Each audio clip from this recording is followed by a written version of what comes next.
আজকের ওয়েদারটা ছিল একদমই মেঘলা মেঘলা। এইরকম ওয়েদারে কিন্তু খাওয়া দাওয়া করতে ইচ্ছে করে না, আর কোনো কাজও করতে ইচ্ছে করে না, একদমই অলস লাগে। তো আমার অলস একটা সকাল কাটবে এইটাই বুঝতে পারছিলাম, মন চাচ্ছিল না উঠে নাস্তা করি। তারপরেও সকালে উঠতে উঠতে আমি 10টা বাজিয়ে ফেলেছিলাম। তো এখন বাজে সকাল 10টা আর আমি একটা সিম্পল নাস্তা নিয়ে বসেছি। সকাল সকাল তেমন কিছু খেতেও ইচ্ছে করছিল না। 2টা ব্রেড নিয়ে নিয়েছিলাম আর এখানে মধু আর কালিজিরা খেয়ে নিচ্ছিলাম। মধুর সাথে কালো জিরা মিক্সড করে যদি খালি পেটে খান তাহলে এটা কিন্তু শরীরের জন্য খুবই উপকারী। এটা আমি খালি পেটে খেয়ে নিলাম। তারপর আমি ব্রেড গুলো ভালো মতো কাস্টমাইজ করে নিয়েছিলাম।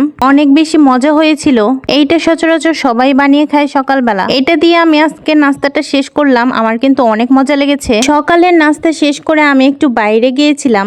বাইরে থেকে ঘোরাঘুরি করে বাসায় ফিরলাম। আসার সময় এই চিপসটা কিনে নিয়ে এসেছিলাম। তো এখন বাজে 12টা। এই চিপসটা আমার এত মজা লাগে যে বাসায় আসার পরে আমি এটা খেয়ে নিলাম। আমার আর একদমই তর্স হয়েছিল না। এরপরেই দেখলাম কালকে রাতের বাসি ভাত সবাই পেঁয়াজ মরিচ দিয়ে সুন্দর মতো মাখিয়ে খাচ্ছে। এই খাবারটা দেখলে আমার এমনিতেও অনেক বেশি লোভ লাগে, তো আমিও খেয়ে নিচ্ছিলাম। মাখানো ভাত আমি প্লেটে অনেকটা পরিমাণ নিয়ে নিয়েছিলাম। তারপরে আমি একটু একটু করে অনেক মজা করে খেয়ে নিচ্ছিলাম।